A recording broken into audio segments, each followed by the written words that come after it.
Bom dia a todos. Primeiramente, gostaria de parabenizar todos os advogados presentes. Dia 11 desse mês, tivemos celebrada a nossa data, né? Uma data que deve ser lembrada para o resto da vida.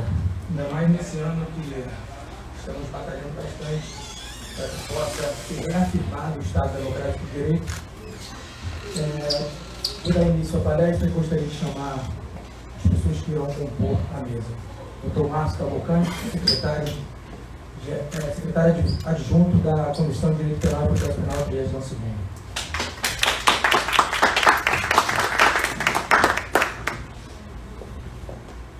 Doutora Luísa Fernandes, membro da Comissão de Direito Penal e Processo Penal.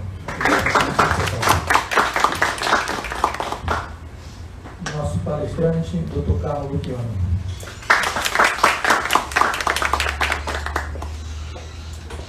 Outra palestrante, Dra. Michele Guiar.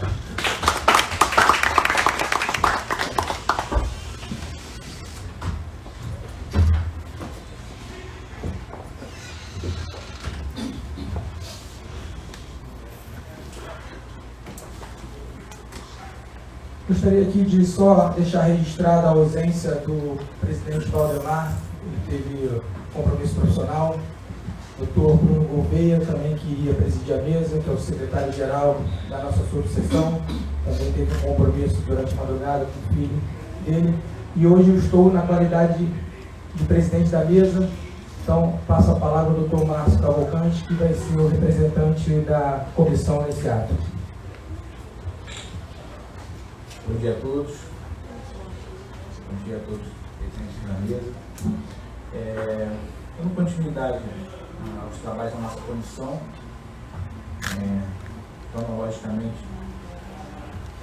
começamos falando sobre a importância da advocacia criminal, primeiro ciclo de palestras, que foi o primeiro evento, seguido da atuação da advocacia nos crimes de violência doméstica e familiar contra a mulher.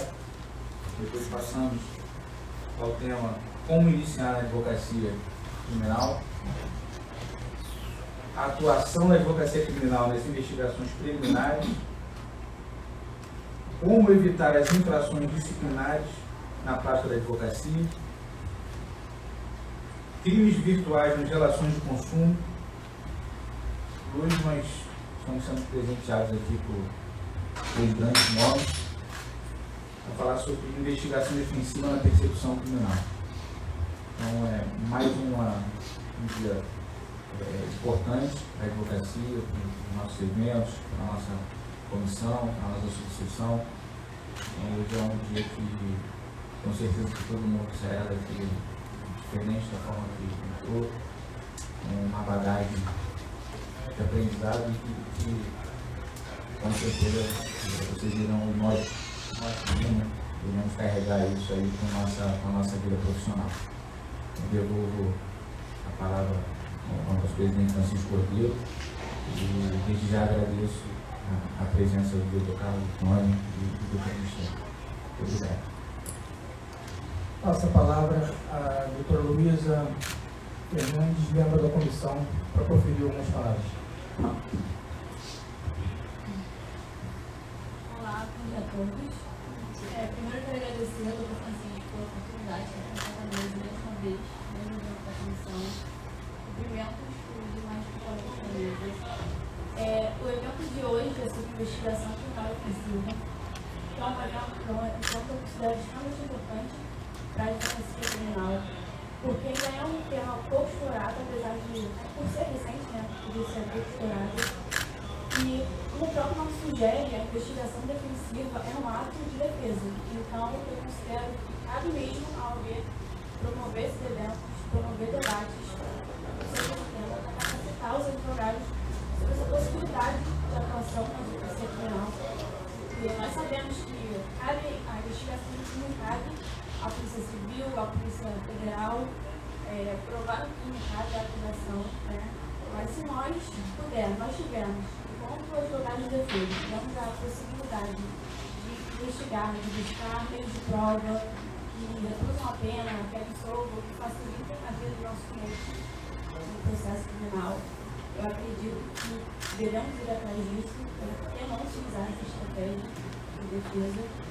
Então, eu tenho certeza que os palestrantes hoje vão falar com maestria sobre esse tema. Novamente, eu agradeço a oportunidade, passo a palavra novamente ao Dr. Francisco. Luísa, você fez aí o agradecimento. Eu acho que não seria um agradecimento, seria um reconhecimento por você estar aqui nessa mesa. Porque você é uma jovem advogada, mas vem se destacando não só à frente da nossa comissão. Você ajuda bastante, é muito participativa. E você vem se destacando também na advocacia. Então, não é todo o senhor você está aqui presente na mesa. Vamos dar início às palestras.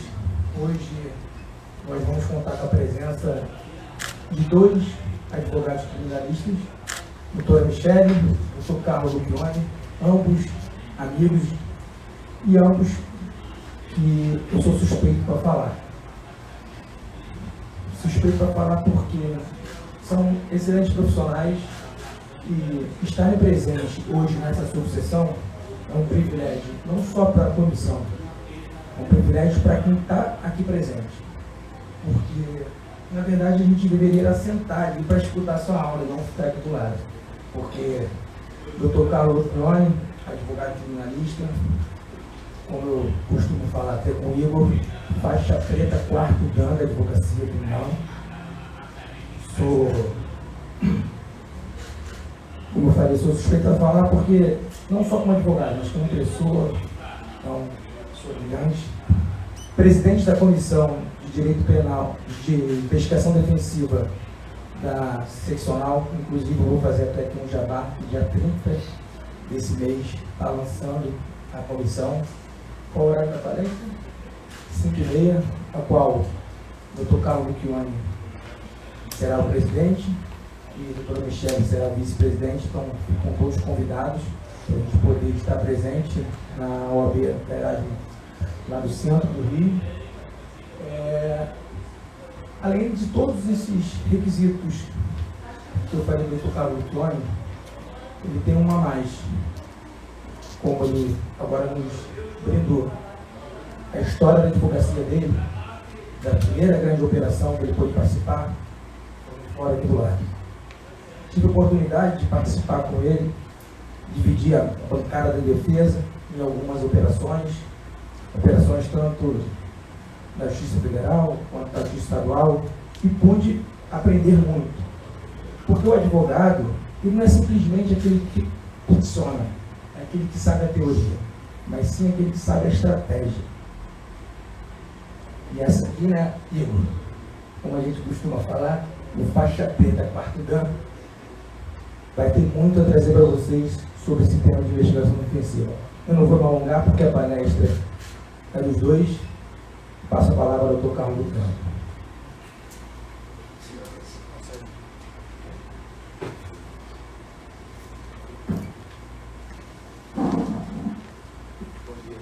Bom dia a todos. Bom dia. Bom dia a todos, tudo bem? E primeiro eu quero agradecer o convite, para baixo. Melhorou? Tá desligado. Eu acho que está desligado. E agora? Melhorou?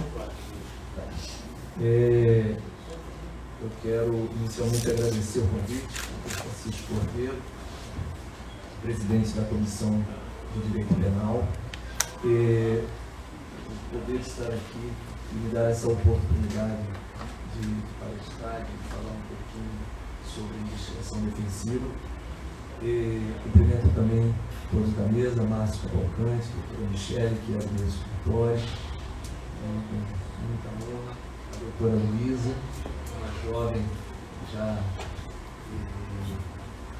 ocupando uma mesa de palestra, isso aí eu tenho certeza que vai fazer uma diferença enorme na sua vida profissional. Agradecer também o presidente que não está aqui, né, o professor Valdemar, mas que ele receba também os meus cumprimentos através do Dr. Francisco Cordeiro. Agradecer os advogados do meu escritório que estão aqui, o Dr. Raíssa, o Dr. Lucas, e alguns amigos, o doutor Igor, e a todos vocês que estão nos prestigiando. Qual de vocês é desta comarca? Levanta a mão, por favor. E antes de iniciar a palestra, eu queria dizer justamente isso, doutor Francisco Cordeiro, que eu faço nesse ano 40 anos de advocacia, militância, onde os 20 primeiros anos da minha vida foram neste fórum aqui. Hoje eu pedi ao doutor Francisco para tirar uma foto ali. Ele falou, mas uma foto aqui, Fórum de Madureira, porque eu vou postar, porque é muito importante para mim poder estar aqui nos últimos 15 anos. Eu só vim aqui 2 vezes, palestrei uns 8 anos atrás e hoje eu estou aqui novamente palestrando. Mas eu participei durante 20 anos da minha vida, meu escritório era em Madureira. Eu tinha um escritório de 15 metros quadrados durante 9 anos, na estrada do Portela. E a minha vida era de 82 a 91 no escritório de Madureira. Fiz estágio criminal, iniciei minha vida criminal aqui com o Dr. Braz Santana, em 82, depois com o Dr. Rubens Ribeiro, aqui numa salinha. Isso aqui não existia. Isso aqui foi existir 10 anos depois. Participei da inauguração dessa sala da UAB. E aqui foi onde a minha vida profissional começou, fazendo estágio com o Dr. Braz Santana, um grande defensor público, que é meu amigo até hoje, faz os júris do meu escritório. Aqui eu fiz o meu primeiro júri, na sala do júri, com o Dr. Roberto Luiz Pereira, para mim um dos grandes tribunos do júri que nós tivemos, que teve a oportunidade de conhecer e de participar de um júri dele. Eu tenho certeza que engrandeceu muito seus conhecimentos. Eu fui delegado da OAB aqui por mais de uma década, fui presidente da Comissão de Direito Penal, fui conselheiro, fui também presidente, depois, em outra gestão, do Dr. Hermílio, Direito Público Penal e Compliance dessa sucessão. Então, aqui também eu participei, não existia o Fórum Taquara, não existia o Fórum da Barra, não existia a sucessão da Barra.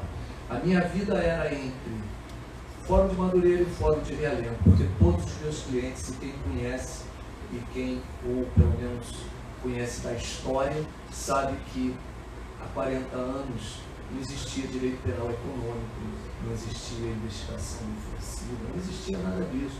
Era uma batalha de frente, na trincheira mesmo, ali, frente a frente, nas delegacias da vida, de madrugada, em Queimados, delegacia de roubos furtados em Acari. Então era um outro tipo de advocacia, minha clientela era toda da Zona Oeste e daqui de Madureira, e não tinha ninguém mais ou menos, era ladrão, traficante, roubo de carro, não tinha outro. Era o que nós fazíamos. E eu tive um grande mentor, que foi o Dr. Igor Perassoli, e com ele eu participei da primeira grande operação da Polícia Federal na minha vida, que foi a Operação Mosaico, em 1988. Eu tinha 6 anos, era um garoto ainda, e ele me deu essa oportunidade de participar dessa operação, que foi aqui na sala do júri da 2ª Vara Criminal de Madureira, e ali todos os grandes traficantes históricos estavam ali presos, e os grandes advogados também, o doutor Biratã Guedes, o doutor, vários advogados, Murilo Pérez, então advogados antigos, e eu ali novinho vendo aqueles monstros sagrados, e advogando. Nós advogávamos na época para 3 pessoas acusadas de tráfico muito conhecidas, que eram dono, porque lá naquela época tinha dono, né?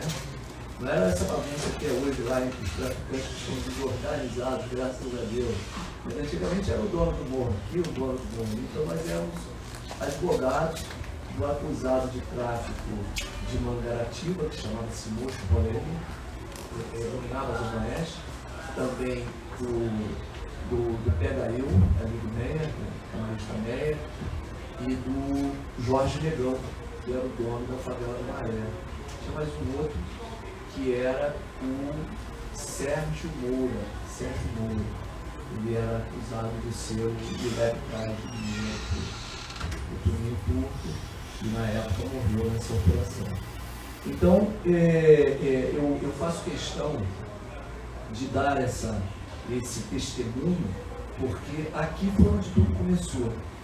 Hoje eu já estou há 20 anos, né, no centro da cidade, o meu escritório de hoje, eu tenho diversos advogados, mas eu comecei naquela salinha ali em Madureira, depois foi para uma outra salinha lá na Taquara, no prédio da Caixa Econômica Federal, e assim foi minha vida.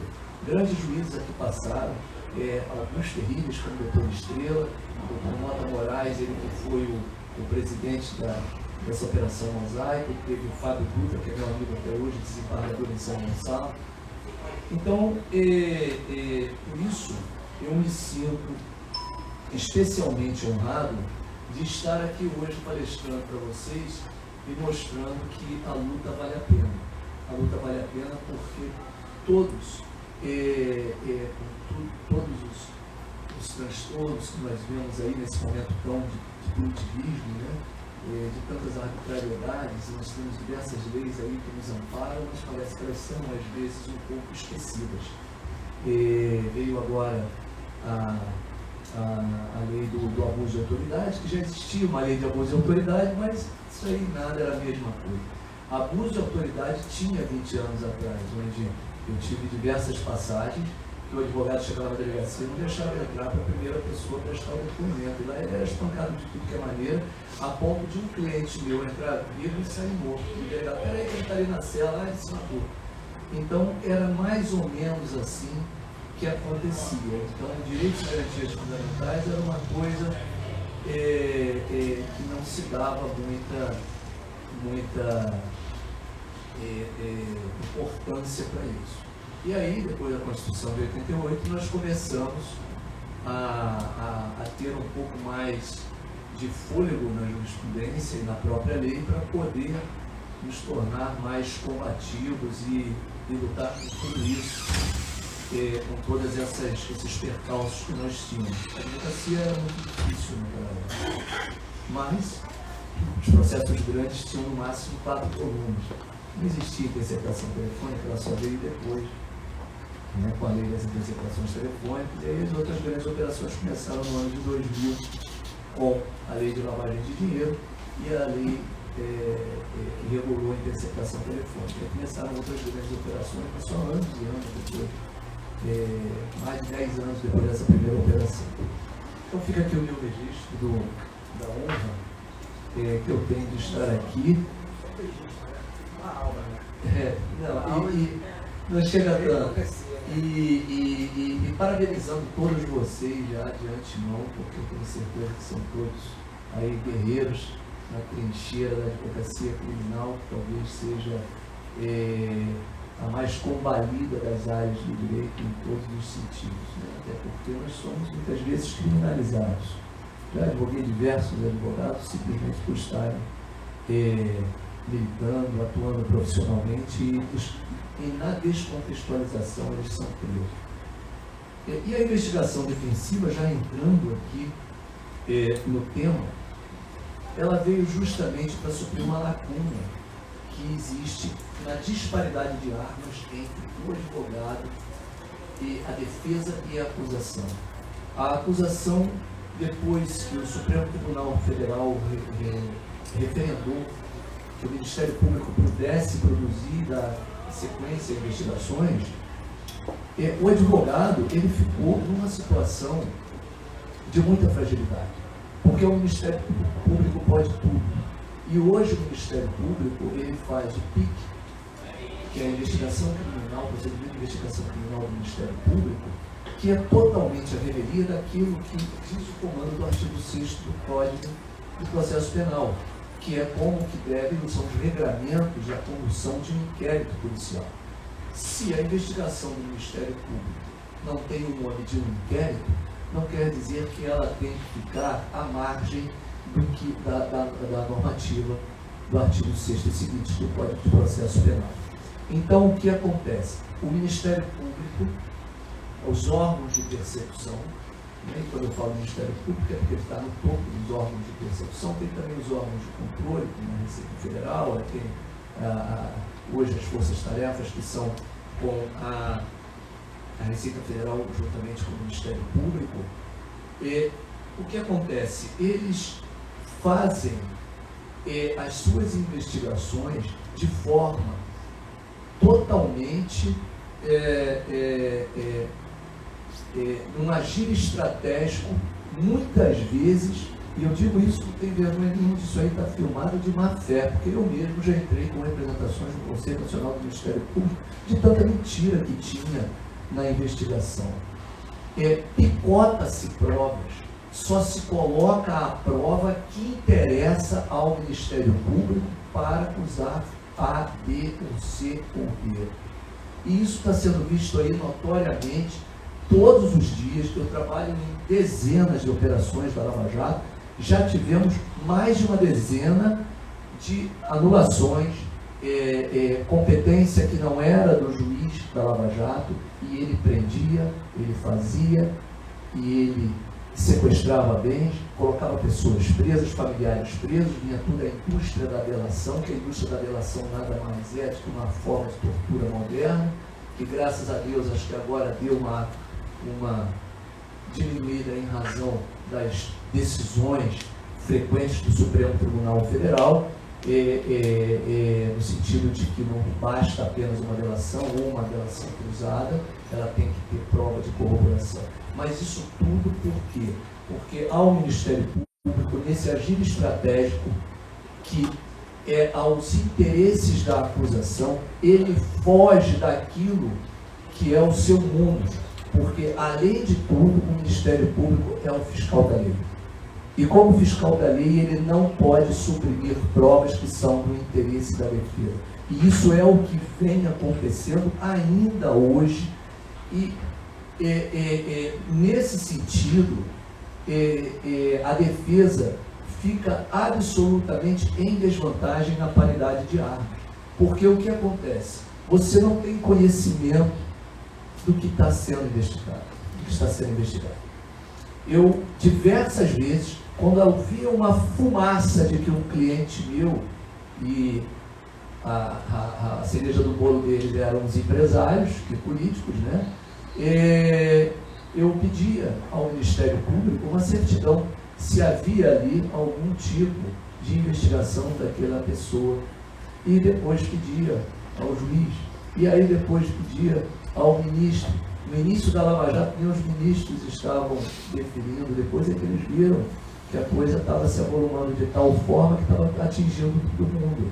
E atingindo todo mundo, e quando a gente fala em atingir, não havia limites, a ponto de, na Operação S, eles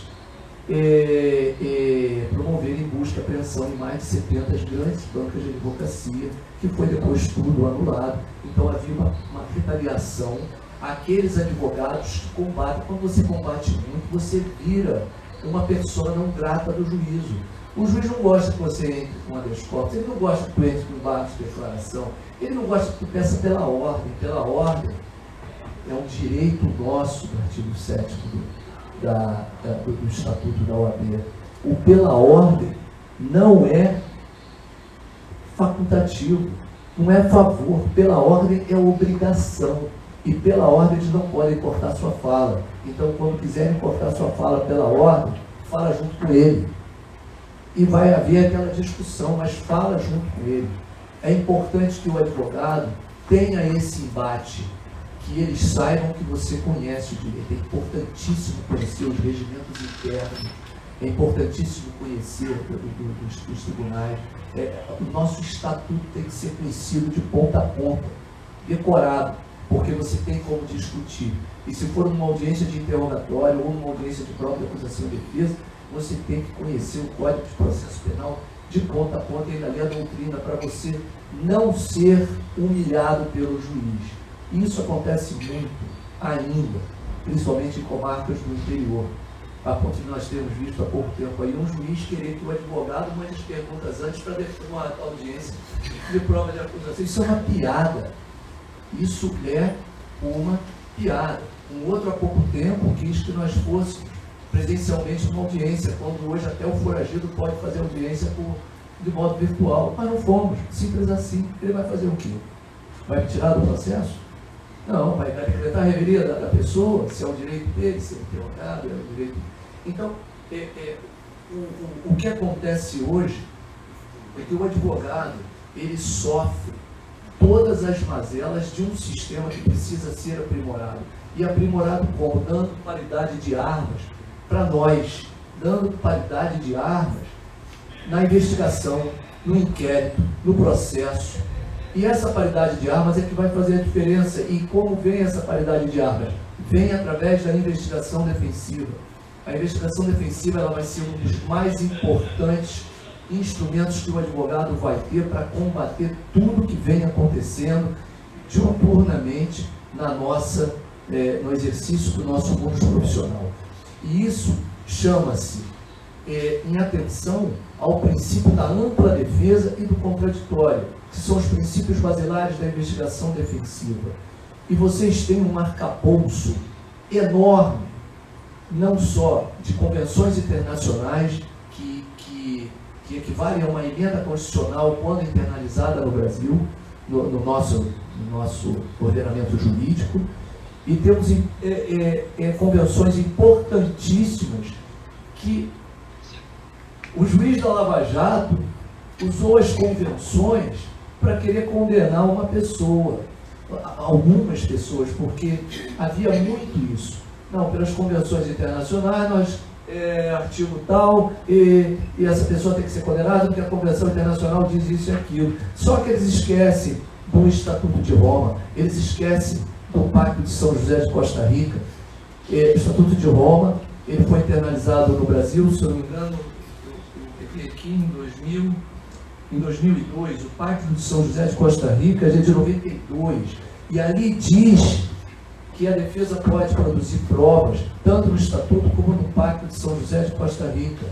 Mas aí, isso fica a revelia, isso não vale para o advogado, só vale para eles.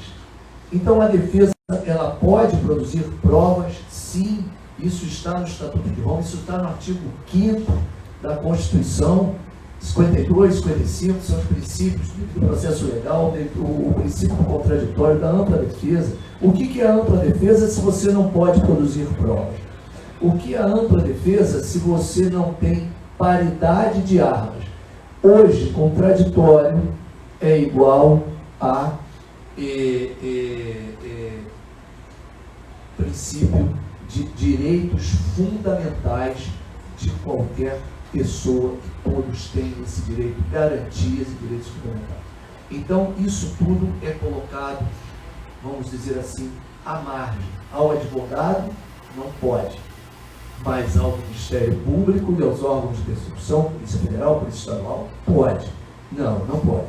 Então, antigamente, se você fizesse uma petição ao delegado, pedindo um depoimento de alguém ou juntando, aquilo ali era absolutamente ignorado. E a investigação defensiva, ela vem justamente, e ela precisa ser regulamentada, ela precisa ser, o legislativo precisa criar a norma, assim como já tem na Itália, que é uma referência para nós. A Itália já normatizou a investigação defensiva. Os Estados Unidos, que é outro sistema, é o Common Law, não há uma norma, mas já é há muitos anos, antes mesmo da Itália, já era usada a investigação defensiva nos Estados Unidos. Aliás, lá existe um guideline da American Bar Association, que é a OAB americana, que o advogado, ele tem o dever de produzir uma investigação defensiva. Ele não pode ficar ali esperando. Já foi época que o advogado espera ver a denúncia, quando vê a denúncia a gente faz a defesa. Não, o advogado tem que agir proativamente. Não é mais o momento de você esperar o ônus da prova do Ministério Público. Vai dizer isso aí se o ônus da prova do Ministério Público para os juízes da Lava Jato. Não. O ônus da prova do advogado. Você que prova que é inocente. Eles não têm que provar que você é culpado. Eles lançam lá o que tem que lançar, e quando não conseguem, eles vêm com uma teoria do explanacionismo, do bayazerismo, que é a teoria de que, como não tem prova nenhuma, vai pela evidência, ou vai pelos indícios. Então, é o que acontece. Então, isso tudo precisa ser combatido de forma veemente com os advogados. Por isso, por iniciativa minha e do professor Gabriel Bulhões, que é uma das grandes referências em investigação defensiva, eu busquei criar essa comissão de investigação defensiva na OAB. Só tem 4 OABs no Brasil que tem comissão de investigação defensiva, e vamos produzir cursos, vamos ministrar palestras, porque quanto mais fortes todos nós formos, mais garantias nós vamos ter de que vai haver um julgamento justo. Se o advogado não for forte, não empoderar, esse julgamento não será justo, porque vai prevalecer sempre aquela prova colhida de forma parcial, pensada, o que interessa, descontextualizado, quando muitas vezes a contextualização, a cadeia de custódia, quando vista, derruba completamente uma acusação. Então, investigação defensiva é igual a direitos e garantias, porque direitos e garantias fundamentais, ela está no princípio da ampla defesa, no princípio do contraditório. Então, se nós não tivermos essa arma de contraditar aquilo que o Ministério Público faz em termos de produção de provas, a nossa produção vai ficar insignificante. Então, é fundamental a regulação. Então, nós vamos brigar nesse sentido com a nossa comissão, nós vamos dar aos advogados todos os instrumentos necessários para que consigam fazer. Investigação defensiva, tem muitos que não sabem nem como começar. A investigação defensiva não é assim dizer que eu vou fazer uma investigação defensiva. Investigação defensiva eu vou contratar ali um perito, eu fiz investigação defensiva. Isso aí não é investigação defensiva, isso aí é enganação defensiva. Você está enganando a você mesmo e, por falta até de conhecimento, induzindo o seu próprio cliente a erro, achando que está fazendo uma investigação defensiva. Mas não, a investigação defensiva ela tem início, meio e fim, ela tem regras, ela não é assim. Por isso que nos Estados Unidos, a OAB tem um guideline sobre a investigação defensiva. Então, os regulamentos, as regras estão todas lá. Eu estou tendo o prazer de participar de um código deontológico de iniciativa do professor Gabriel Bulhões, onde tem vários grandes nomes, empoderadores da investigação defensiva, Franklin Rogers, Denis Sampaio. Franklin Rogers tem inclusive doutorado em investigação defensiva. Todos eles e grandes outros advogados que estão estudando o tema estão fazendo um código deontológico. Esse código deontológico ele vai ser lançado no EBAC, no Abracrim, que é o evento da Abracrim que vai ter em Santa Catarina, na quinta-feira, no segundo dia do evento, eu vou estar lá. E esse código é justamente para regular a forma de se fazer a investigação defensiva. Por quê? Porque você tem que instaurar um inquérito defensivo. E quando se fala em instaurar um inquérito defensivo, às vezes a pessoa fala, bom, se eu for assistente de acusação, pode também. E pode ser instaurado a qualquer hora, na investigação, durante a ação penal, na fase de recurso e até mesmo na fase de revisão criminal. Mas você instaura um inquérito, você produz diligências. Só não é hoje muito recomendado chamar a vítima, mas nos Estados Unidos a vítima tem que ir no escritório do advogado. Você já deve ter visto esse filme. Agora, é evidente, com todos os critérios, e aqui já se começa a falar sobre técnicas de investigação defensiva. Você tem que ele tem que assinar um termo dizendo que está ali de livre espontânea vontade, voluntariamente, de preferência ele vai com o advogado dele no seu escritório, de preferência ele tem que ir realmente de livre espontânea vontade. Isso tem que ser filmado, tem que ser fotografado, tem que ser criado evidências, tal qual um programa de compliance. Você produz evidências para poder validar essa investigação defensiva, que acontece um caso muito curioso. Quando você junta a investigação defensiva no processo, numa investigação, corre o risco do delegado mandar desempregar. Então, por hora, juntem como se fosse uma petição, porque aí ele não pode desempregar porque você tem o direito de petição. Então, esse contraditório precisa ser regulado para que seja aceito, não só pelas OABs, inclusive em procedimentos administrativos, que possa ser aceito pelos órgãos de persecução, e que aquilo ali, muitas vezes, faz com que o cliente de vocês não seja preso, faz com que ele, muitas vezes, não seja nem denunciado, porque ao contrapor as provas produzidas pela investigação defensiva às provas produzidas pelo Ministério Público, vai se verificar, opa, não é bem assim como estão falando. E esse é o grande diferencial. Nós temos que ter a nossa produção de provas feita de forma idônea, de forma regulada, em todos os sentidos. E como você faz isso? Produzindo provas, produzindo cadeia de custódia, comum. Já antes mesmo da investigação defensiva, no nosso escritório, nós fazíamos atas notariais, inclusive declaratórias, quando o nosso cliente estava foragido e o processo estava correndo, porque nós estávamos constituídos. Então, aquilo ali era de obrigação do juiz observar. Então, não é porque está foragido que ele não vai depor. Hoje, o foragido pode depor até por modo virtual, já está decidido pelo STJ ou pelo STF. Então, é importante a cadeia de custódia. Se você tem diálogos no telefone, você vai fazer uma ata notarial, o telefone tem que ser levado lá, é certificado que daquele telefone foram extraídas as imagens e os diálogos tais e tais. Isso vai virar um dossiê, porque muitas vezes a interceptação telefônica, ela não nos traz a íntegra dos diálogos, não nos traz a íntegra das conversas, então vem descontextualizado. Eu já tive casos da pessoa falando assim, vai vender? Estou levando dinheiro. O Ministério Público processar a pessoa por lavagem de dinheiro numa suposta transação de imóveis, quando a conversa seguinte era a venda de uma lancha. Entende? E a pessoa fala assim, não, mas então eu vou te dar o teu percentual. Não quero nada não. O negócio que o Ministério Público falou era de 3 milhões. A conversa seguinte era uma lanchinha de 150 mil, porque o cara não queria o percentual do amigo que ele estava vendendo a lancha.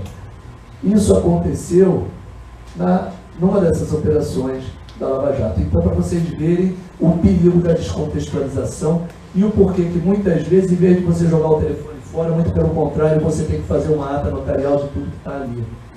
Porque se você jogar fora e alguém encontra, eles conseguem, através dos sistemas, buscarem conversas antigas que foram apagadas.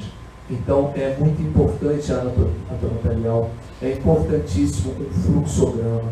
Tudo tem que ser registrado no inquérito de investigação defensiva, de preferência com assinatura digital, porque aí fica cadastrado hora e dia, e aí não tem aquela conversa que dizem, mas isso aí foi feito agora com data anterior.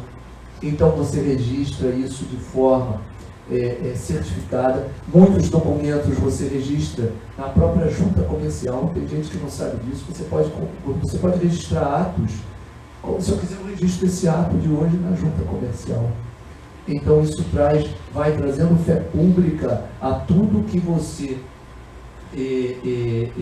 vai fazendo, para que, num caso de omissão de prova do Ministério Público, que ele desatende frontalmente o Estatuto de Roma, que o professor Lênin Streck tanto fala, que ele é um dos grandes e combativos juristas com essas questões do agir estratégico do Ministério Público, e tem outros, Alexandre Moraes da Rosa, tem o professor Juarez Cirino, o Juarez Tavares. O Juarez Cirino, inclusive, vai palestrar no dia do lançamento da nossa comissão.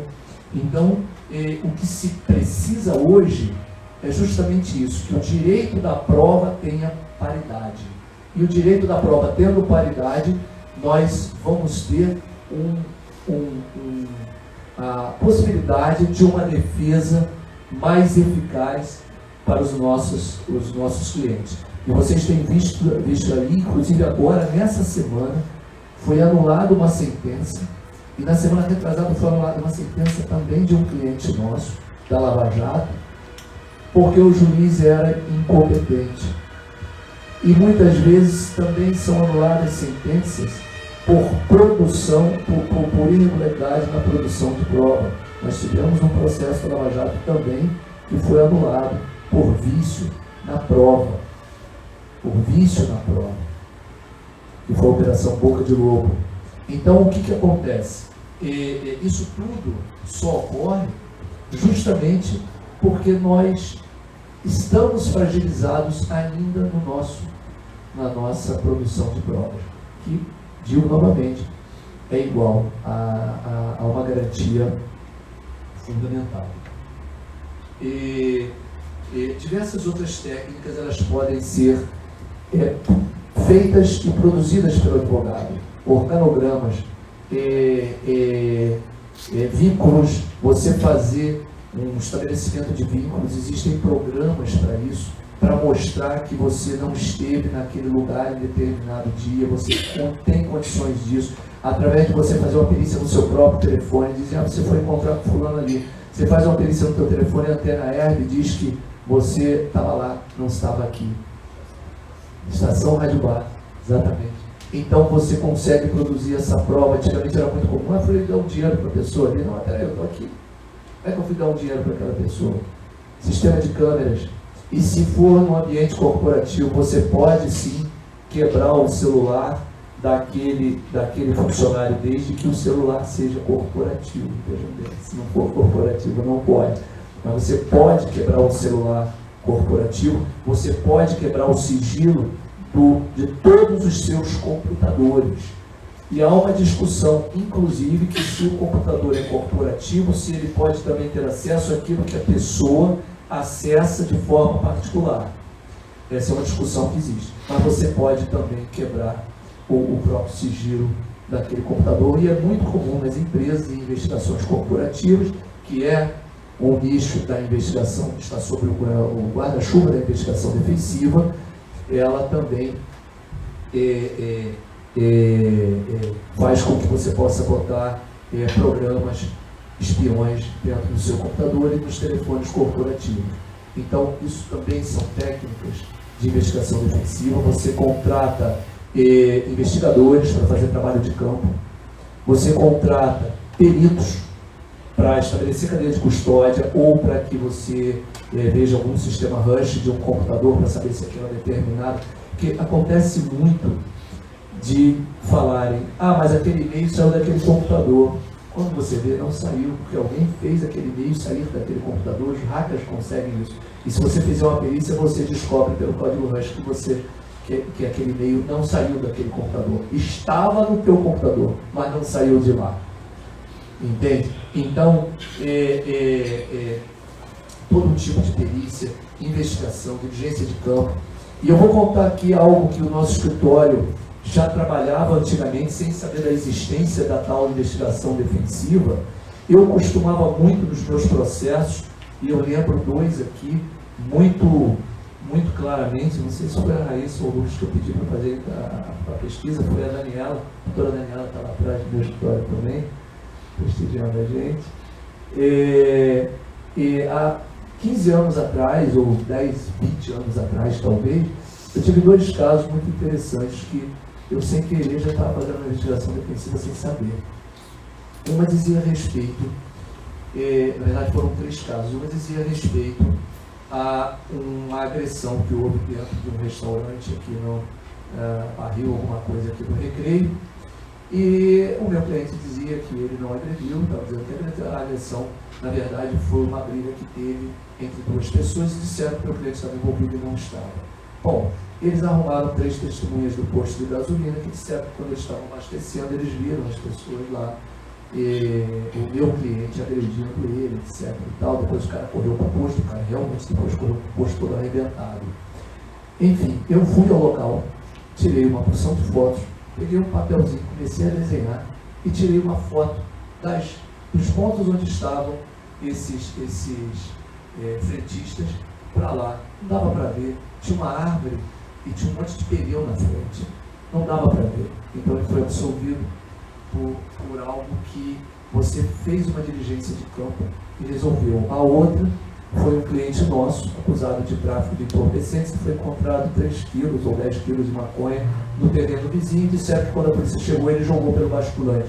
Nós fomos lá, fotografamos todos os basculantes, ou melhor, fotografamos o basculante do tal banheiro, e era impossível jogar, porque além do muro ter quase 2 metros de altura, ainda tinha uma churrasqueira, e o cara dali não tinha jeito de mandar aquela maconha por ali. Ele foi absolvido também. Ali nós chegamos até a pedir um perito, mas nós que fornecemos todo o material, fizemos o desenhozinho, fiatinha e tudo, muro, botamos lá 2 metros, então ele foi absolvido. E o terceiro caso foi a mesma coisa, o campo de futebol no morro, né? Tráfico de entorpecentes, vem a polícia, o pessoal faz, todo mundo foge, sai correndo, né? Sai correndo, pegaram essa maconha aqui era dele, cocaína e tudo mais. Tá, aí vem a instrução você pergunta, mas onde que ele estava, onde que ele não estava, você pergunta os pontos, só que nisso eu já tinha fotografado, fiz um desenho e mandei o policial dizer onde que ele estava. Mas, estrategicamente, né, seu Francisco Cordeiro, estrategicamente, eu omiti que tinha um muro ali. Ele falou, não, ele estava aqui, tinha um muro no meio, ele não conseguiu ver, aquele monte de gente correndo, era impossível dele ver. Aí eu apresentei ao juiz, falei, mas e esse muro? Ele foi absolvido. Então você vê que são técnicas de diligência de campo, de investigação defensiva, que sem querer eu já fazia naquela época. Então, isso funciona realmente. A investigação defensiva, ela não é apenas mais uma preciosidade. E é por isso que órgãos de persecução não podem nem ouvir falar na investigação defensiva, por isso que nós temos que regular. Por isso que esse código deontológico, ele vai fazer um diferencial. A obrigação não existe, porque não está normativo, mas é feito por profissionais, enquanto se sugere que seja seguido o que ali está regrado. Dali nós vamos partir para a anuência da OAB, que através do provimento 188 já deu um grande passo, um grande avanço, e que conjuntamente com as normas constitucionais do artigo 5º, os princípios, e também o artigo 14 do Código de Processo Penal, que diz que você tem o direito de produção de provas. Se a OAB internalizar isso, a OAB Federal, nós já vamos dar um segundo grande passo. Na verdade, a OAB deu o primeiro grande passo, nós vamos dar o segundo grande passo. E depois partir para a normatização, né, através dos nossos legisladores, e já existe um projeto de lei de 2010 que já prevê a investigação defensiva. Vários países do mundo já prevêem, o Chile, a Itália, como eu disse, que é uma referência, os Estados Unidos nem se fala, precursor, né? E esse projeto de lei, ele já coloca como um dos seus pontos a investigação defensiva.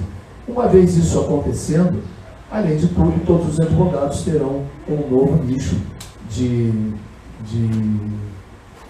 produto a oferecer para os seus clientes, né? Porque é algo que realmente dá trabalho, é diferente de um simples monitoramento de inquérito, é diferente de você chegar e vou ver como é que está o processo ali na delegacia, não é muito diferente, porque aí o delegado já não vai poder mais esconder a prova, porque isso vai agir em conjunto com a lei de abuso de autoridade, isso vai estar em conjunto com o Estatuto de Roma, com o Pacto de São José de Costa Rica e outras convenções internacionais que foram internalizadas. E, enfim, são questões que, na realidade, que uma vez nós avançando passo a passo, com a ajuda de todos vocês, porque uma vez todos trilhando o mesmo caminho e lutando por esse direito de paridade de armas, eles vão ver que a coisa mudou. Como muita coisa muda, para o bem ou para o mal, nesse caso vai ser para o bem. E eu tenho certeza que muitos não vão ser presos injustamente. Nessa última anulação de sentença, ficaram presos 2 anos e meio. Desculpa. Aqui, deixa eu botar. Ficaram presos 2 anos e meio e quem paga esse preço? Quem paga esse preço? Se eu pudesse ter feito investigação defensiva na Operação Pripyat, uma das primeiras da Lava Jato, filhote da Operação Radioatividade, pai e filho não teriam ficado presos no banco 8, porque ali era apenas provar que eles prestaram serviços dentro da empresa Andrade Gutierrez. Só isso. E o Ministério Público dizia que não fazia. Ué, mas era só pegar ali as catracas, elas tinham, e o sistema deles tinha ali quem entrava e quem saía. E nós provamos depois no curso do processo que eles tinham até crachá, tinha até fotografia, tinha o serviço que eles fizeram lá dentro. Ué, mas por que ninguém fez isso? O Ministério Público não tinha interesse em fazer, até porque era uma operação Lava Jato. Então eles tinham interesse em prender todo mundo. A outra lá, uma secretária, essa foi absolvida, né, das poucas absolvições que teve na Lava Jato, descobriu-se que 100 e poucos mil, numa das operações, não era lavagem de dinheiro, ela foi pagar a conta. Porque, para quem não sabe, se você pegar hoje um cheque do Itaú, agora, lá para a tua secretária, com bolo de conta, 10, 20, 50 mil em contas, ela vai no boca do caixa com aqueles 50 mil em contas, vai sair como se ela tivesse tirado, a empresa é como se tivesse resgatado em espécie esse valor. E vocês entenderam? E não foi resgate em espécie nada, foi pagamento de contas. E aí a pobre coitada lá, estava como se tivesse pego 150 mil para dar para um fulano, e depois ficou comprovado que ela pagou conta. Foi absolvida. Então isso aí chama-se irresponsabilidade no agir. Agir estratégico, de má fé. Omissão de provas. Então isso não pode acontecer, isso tem que ser cada vez mais combatido. Então, essa é a importância da investigação defensiva. É que se possa, de alguma forma, nós combatermos com paridade de armas, exercendo os direitos que são garantidos a todos, principalmente depois da Constituição de 88, que são igual a direitos e garantias fundamentais. A gente só quer isso. O direito de produção de prova. Ninguém vai sair que nem um maluco invadindo delegacia, querendo prova. Não. Fazendo tudo conforme tem que ser, com respeito, apenas para que você possa exercer o seu trabalho. Respeitando os que estão do lado de lá, que nós temos que respeitar, respeitando os juízes, até os arbitrários, mas respeitando, não podem cometer crimes. Mas a partir do momento que são só arbitrários, infelizmente é a ideologia dele. Ele entende de forma diferente aquilo que você vê por outro ângulo. E aí os tribunais estão ali para poder, e essa é a beleza do direito. A nossa arma é a caneta. A arma não é o grito. O advogado que grita muito, isso já foi época. Tem cliente que fala assim, eu quero um advogado brabo, eu quero um advogado que grita, um advogado que bate de frente com um juiz, que é preso na audiência. Não é nada disso. Você tem que tratar todos com respeito. Entendeu? Tem que tratar todos com respeito. Você não pode buscar um combate dessa natureza. A gente tem que entender que nós ficamos, os clientes vão embora. Então, muito cuidado também com o que o cliente quer que você faça. Você não pode se dobrar ao que o cliente quer que você faça. Ele quer muitas vezes isso. E aí depois você vê aí advogados processados, o cliente vai embora, o advogado está lá sendo processado por conta dessa subserviência que não é possível.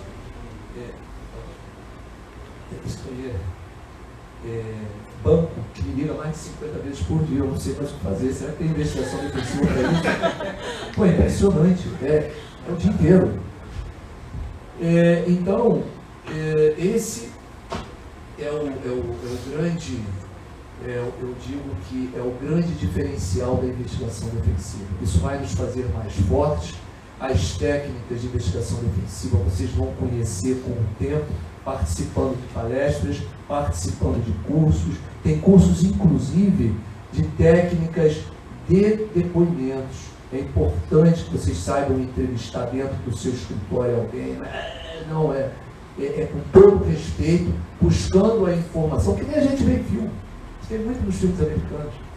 Então é que nem a gente vê em filme. Então é com todo o respeito possível a essas pessoas e sempre com respeito aos órgãos de persecução, aos delegados, por mais brutos que sejam, você vai dar a eles o troco da caneta. Eu tenho embates sérios com juízes e promotores, mas eu não levanto a voz para eles. Isso, nos processos do Lava Jato, se alguém disser que eu desrespeitei um juiz ou levantei a voz, seja para ele, seja para algum Ministério Público Federal, por mais que eu ache da arbitrariedade das suas decisões ou das suas promoções, eu combato com a caneta. E com a caneta, você anula o processo e você raramente vai a um CNJ, mas às vezes também é preciso. CNMP, às vezes também é preciso. Mas você busca combater com a caneta, que é a arma do advogado. Então, não sei se eu falei demais, ou se eu falei o suficiente, mas antes aqui eu quero deixar também um registro. O Márcio, esse cidadão, ele trabalhou no meu escritório há uns 15 anos atrás, ele nem estagiário era, não era nem advogado. Eu fico muito orgulhoso de ver hoje como ele galgou a advocacia. É um advogado, além de competente, e eu não estou falando isso para puxar o saco dele, não. Eu acho realmente o Márcio muito competente. É uma pessoa que lutou com muita dificuldade para chegar onde chegou. E ele hoje é conhecido, e essa é a beleza da advocacia, é conhecido por suas qualidades. Quando você é conhecido por qualidade, quando as pessoas falam Márcio e fala bem, Francisco Cordeiro fala bem, então é sinal de que você está no caminho certo. E quando você começa a atropelar, atropelar o seu código de ética, atropelar o seu código de conduta, querer ser mais do que é ou mais do que alguém, e aí isso realmente você faz uma história que não é lembrada. O Márcio é lembrado, eu sempre lembro de você. E eu fico muito orgulhoso dele hoje estar aqui, participando da mesa ao meu lado, e eu tenho certeza que ainda vai chegar muito longe, nós vamos ouvir muito falar dele. E obrigado pela atenção, eu espero que eu tenha aí contribuído um pouco para vocês. Fiz um monte de anotações, ó. Não sei se vocês são assim. Eu não consigo ler nada quando eu sustento, a não ser quando eu tenho que ler ou relacionar alguma decisão, faço pela TN e leio. Mas eu não consigo. Eu trago sempre essas fichinhas, né? Essas fichinhas eu boto alguns tópicos, né? Para você não esquecer os tópicos. Mas não sei se vocês repararam que eu não li as fichinhas porque eu não consigo. Isso aí é de cara de advogado, é engraçado isso. Eu não consigo, a letra desaparece. Então, às vezes, eu boto os tópicos desse tamanho, tópico, para saber que, olha, aquele tópico eu tenho que lembrar. Então, eu botei o tópico, técnicas de investigação defensiva, normatização, da importância da investigação defensiva, e não consegui ler nada. Agora, eu queria só passar para vocês, desculpa porque eu já finalizei, mas é algo que por não ler, eu tinha esquecido e seria uma falha grave, porque isso aqui é importantíssimo. Eu queria que vocês anotassem, está gravado, mas é importante, importantíssimo vocês anotarem.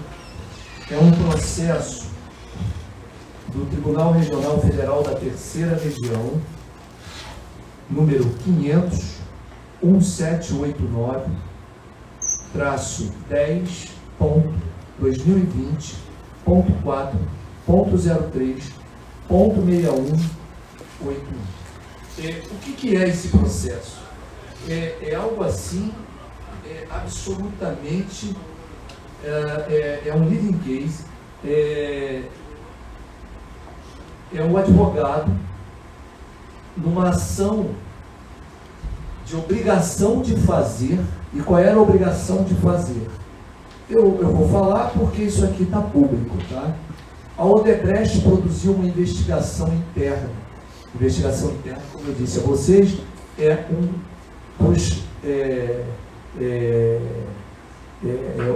está sob o guarda-chuva da investigação defensiva.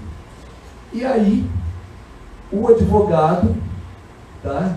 E vou até falar o nome, que é o Dr. Zanin, uma pessoa que eu admiro muito por sua compatibilidade, depois de tanto tacar em pedra em cima dele, uma pessoa que tem a minha admiração. Aqui não estou falando em nome do nome político, estou falando do caso em si, tá? Ele entrou para o Lula com uma ação de obrigação de fazer. Por quê?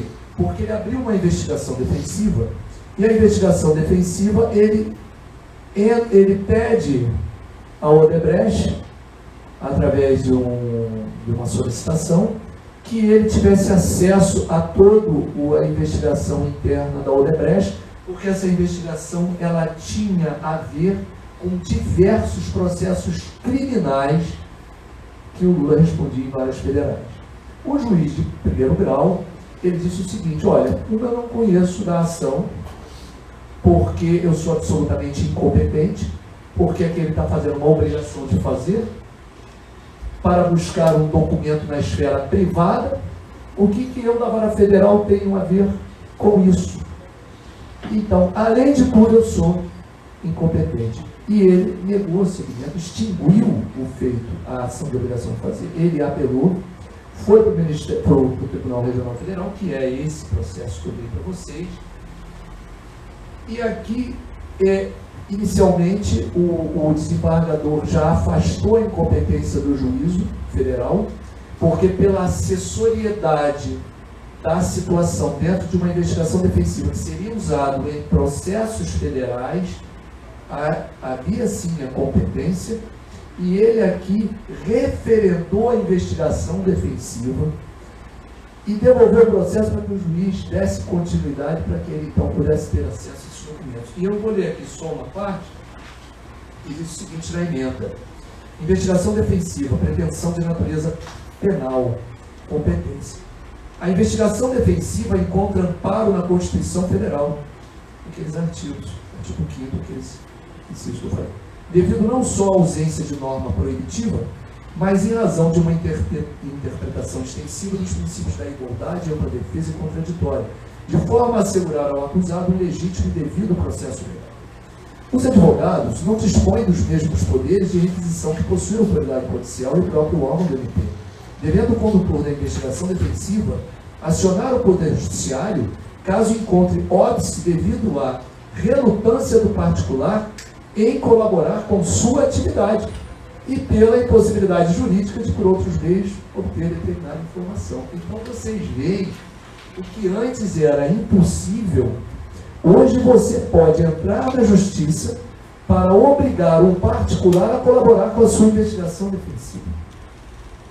Então, isso aqui foi uma decisão espetacular, onde no bojo delas ele faz todo um comparativo entre os poderes dados ao Ministério Público, o porquê que a defesa está em desvantagem. Vale a pena que todos leiam essa decisão. É fundamental. Quero aqui também agradecer a presença do meu amigo Igor, um dos grandes segundos do júri aqui, que eu sou aqui. Quando eu falei que eu fiz aqui o júri a primeira vez, eu não sou nenhum especialista do júri não, tá? Eu, na verdade, hoje, além dos crimes do direito penal clássico, né, que foram durante 20 anos da minha vida, Eu hoje sou especialista em direito penal econômico, compliance, etc. E eu deixo o júri aos mestres. E fora os grandes da velha guarda, né? Os monstros da velha guarda, como o Dumães e vários outros. Eu falo Dumães porque é uma pessoa que eu estimo muito. O Igor, vamos colocar assim da jovem guarda, para mim é um dos grandes tribunos do júri que tem aqui. Então, obrigado aí pela presença. Senhores, espero não ter nenhum dia para vocês.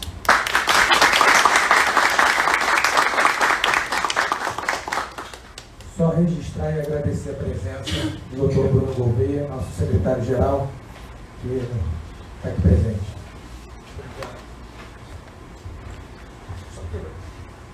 Só quebrar o protocolo que o Márcio pediu aqui, antes de eu passar a palavra para a Michele, ele pediu aqui para o que o já antecipou, vai fazer só um agradecimento aqui.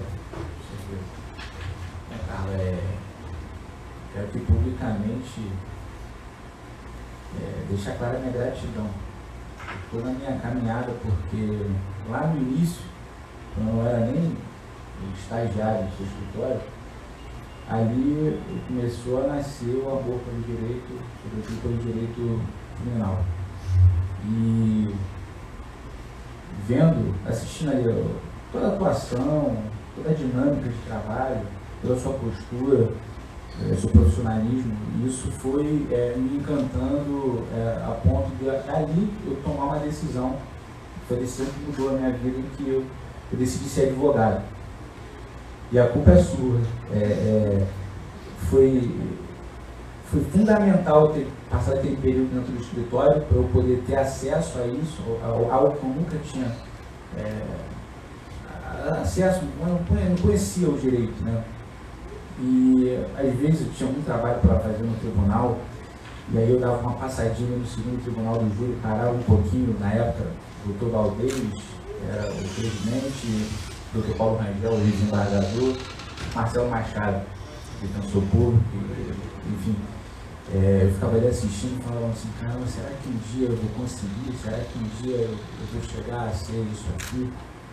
E a vida foi me levando para esse caminho. E eu quero deixar claro aqui que você tem total participação nisso, porque naquela época ali, todo mundo tem uma referência, né? E a minha referência era e continua sendo você. Então, naquela época eu achava assim, eu falava, né, internamente, assim, eu quero ser igual a ele, não com uma questão de inveja, mas com questão de saber que você estava no caminho certo e querer trilhar o teu caminho, querer ser como você, profissional, um homem honrado, conduta ilibada, um cara que eu nunca ouvi falar mal. Então eu sou muito grato a tudo que você me proporcionou, talvez até sem saber, mas você nunca será esquecido dentro da minha caminhada na advocacia criminal. Muito obrigado.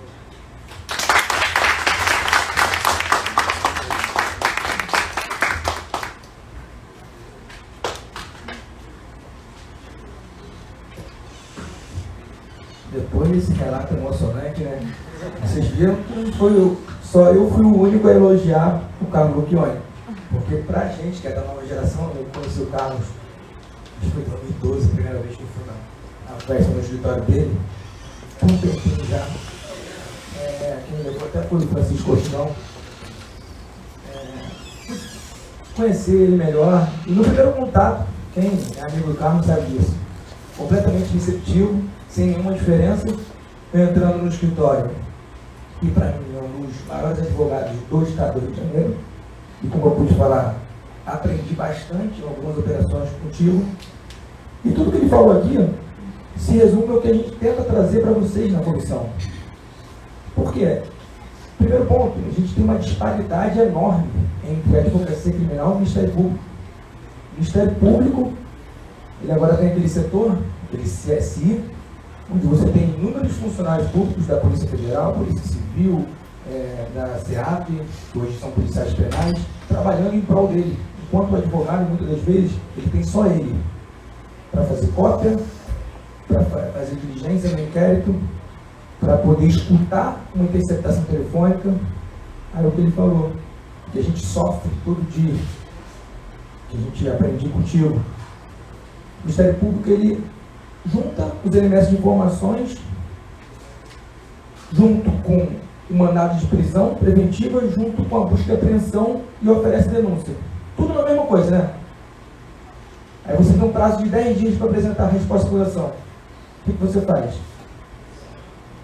Bota a mão no cabelo e fala, tô fudido. Desculpa o palavrão. Mas é isso que você fala. Só que, no decorrer da resposta à acusação, ele junta inúmeros HDs. Então, essa disparidade que existe, então por isso que a nossa comissão aqui trouxe o Carlos Lupione e agora a Michele, que é advogada criminalista, onde eu digo também, eu sou fã, mestranda em Direito pela Universidade Autônoma de Lisboa, responsável por algumas peças, pela alguma das equipes do Carlos Lupione, vice-presidente também, não só da Comissão de Investigação Penal da OAB do Estado do Rio de Janeiro, mas sim também da ABRACRIM, que é a Associação Brasileira dos Advogados Criminais Nacional, em conjunto com a presidência do Dr. Gabriel Bulhões, que eu gostaria de agradecer aqui a presença, não presencial, mas sim remota, ele é de outro estado, mas está nos assistindo, a responsabilidade até dos palestrantes aumenta. O Michele trouxe até um livro dele que serve de referência, também do Centro Público, estou vendo ali as constantes, né? É outro livro também que vocês precisam. Quem for trabalhar na advocacia criminal, hoje em dia tem que trabalhar com a investigação defensiva, como o Dr. Carlos muito bem disse, porque muitas vezes você acaba impedindo o oferecimento da peça inicial acusatória. Não, mas eu vou discutir depois na resposta à acusação e o juiz pode rejeitar, mas você já tem a denúncia oferecida, a denúncia recebida, você já mudou de investigador, de investigado para acusado. E isso muitas das vezes é ruim. Passo a palavra à doutora Michele, para a gente poder aprender muito com o Carlos sobre a investigação defensiva. Deixa eu só dar uma palavra aqui. A doutora Michele, ela é do nosso escritório há mais de 5 anos, especialista em investigação defensiva e autora de várias obras junto com outras pessoas. Então, com certeza vai ser uma palestra de qualidade. Com a palavra, doutora Michele.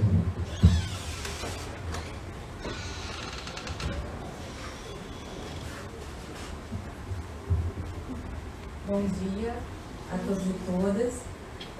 Agradeço a oportunidade de estar aqui perante todos vocês, agradeço a mesa, saúdo a todos.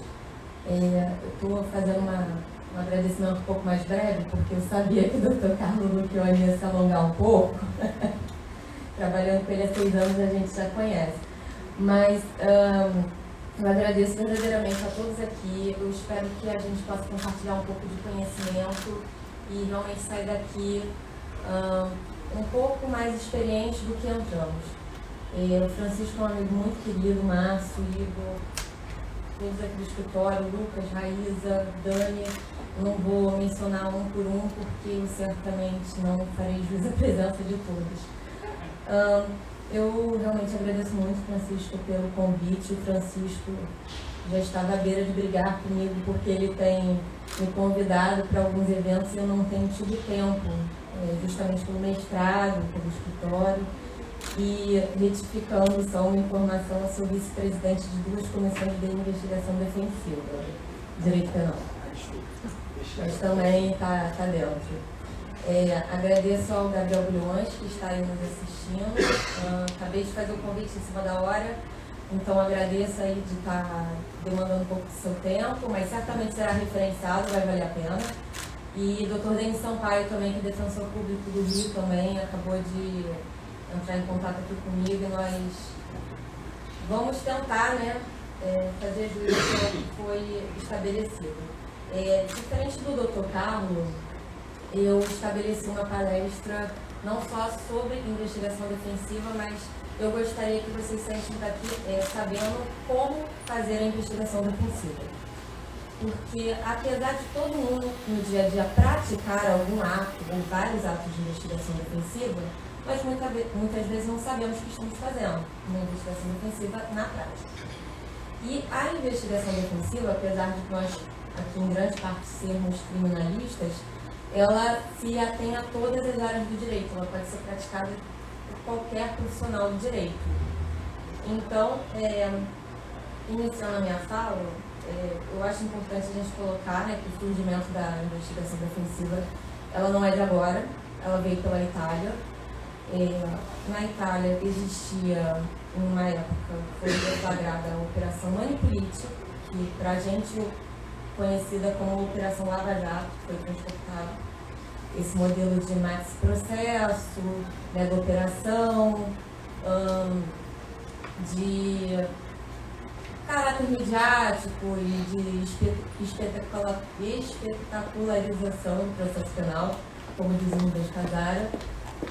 E nesse sentido, a Operação Manipulite, por atuar tanto a defesa, né, por trazer tantas disparidades entre a acusação e a defesa, ela acabou provocando um atuar mais proativo. Então, o Código de Processo Penal, com a alteração em 1989, que entrou em vigência, ele trouxe um embrião, né, que seria investigação defensiva no artigo 364. Depois disso, houveram novas alterações, novos surgimentos de lei, a Lei 332 de 95, garantiu ao advogado a possibilidade de apresentar provas ao juiz, que foram colhidas a partir da sua investigação. E a Lei 479 previu, vejam que interessante, a possibilidade do advogado ser adiantado de que aquela investigação estaria sendo concluída. E aí, com essa informação de que estaria se concluindo a investigação, o advogado poderia apresentar a sua investigação defensiva. Não seria mais um contraditório postergado como é aqui. Você teria já a possibilidade de praticar o contraditório e a ampla defesa durante o inquérito. Aqui já é diferente, a gente sabe. Muitas vezes a gente só consegue contraditar quando o inquérito já foi concluído e isso já está em juízo. E nos Estados Unidos, o Dr. Carlos também já falou, há o American Bar Association, né, que é como se fosse a nossa OAB aqui. E nos Estados Unidos há a normatização de um código deontológico que prescreve as condutas do advogado. Essa prescrição, ela é, na verdade, como se fosse um imperativo. Ela não é uma faculdade. O advogado, ele tem que ter aquela postura proativa, ele tem que ter uma postura latente, e aí já é um imperativo que ele age de acordo com aquele código. Passa a ser uma obrigação profissional do advogado. Pois bem, aqui no Brasil, nós não temos uma regulamentação expressa da investigação defensiva. Nós temos, como o Dr. Carlos trouxe, tratados de convenções internacionais que preceituam a ampla defesa, o contraditório, alguns direitos do advogado e prerrogativas do acusado, denunciado, investigado. Mas não há realmente um estabelecimento de como fazer uma investigação defensiva, até onde, quais são os limites impostos, o momento que pode se dar a investigação defensiva. Então, o Conselho Federal da OAB, em 2018 promulgou o provimento 188, mas, se vocês forem pesquisar, eu tenho aqui em mãos, o provimento 188 ele conta com 8 artigos, sendo que o último, na verdade, só diz quando vai entrar em vigor. Então, tecnicamente, são 7 artigos, dizendo o que seria a investigação defensiva, está descrito no artigo 1º, e há algumas delimitações da própria atuação. Mas realmente não há uma baliza, não há proposições dizendo como se fosse o nosso Código de Processo Penal, que estabelece prazo para uma alegação final, o que pode ser colocado, méritos, pedidos, tempo que vai ser apresentado. Realmente não há essa delimitação. E tendo em consideração tudo isso, né, como a nossa área é uma área de trincheira, é uma área muitas vezes criminalizada, e é uma área que conta diariamente com as piores mazelas e, enfim, as disparidades. O Dr. Gabriel Bulhões, ele, como ele se tornou, né, presidente da Comissão Nacional da Associação Brasileira dos Advogados Criminalistas, ABRACRIM, ele fundou a Comissão de Investigação Defensiva pela ABRACRIM e me convidou para ser vice-presidente dele. Então, mais peso tem ainda na minha fala que agora espero estar fazendo jus à comissão. E o Dr. Carlos Mucchione fundou a Comissão de Investigação Defensiva pela OAB Rio. Eu também sou vice-presidente dele, então duplo encargo aqui, duplo peso de estar aqui falando, além de meu chefe já há 6 anos. Então, realmente, também espero estar fazendo jus aqui na minha fala. Pois bem, o nosso evento, aí só para dar um adiantamento, nós fundamos a Comissão de Investigação Defensiva da OAB. Ela vai ser lançada no OAB Rio no dia 30 de agosto, às 5h30. E nós convidamos alguns palestrantes justamente para tratar do tema.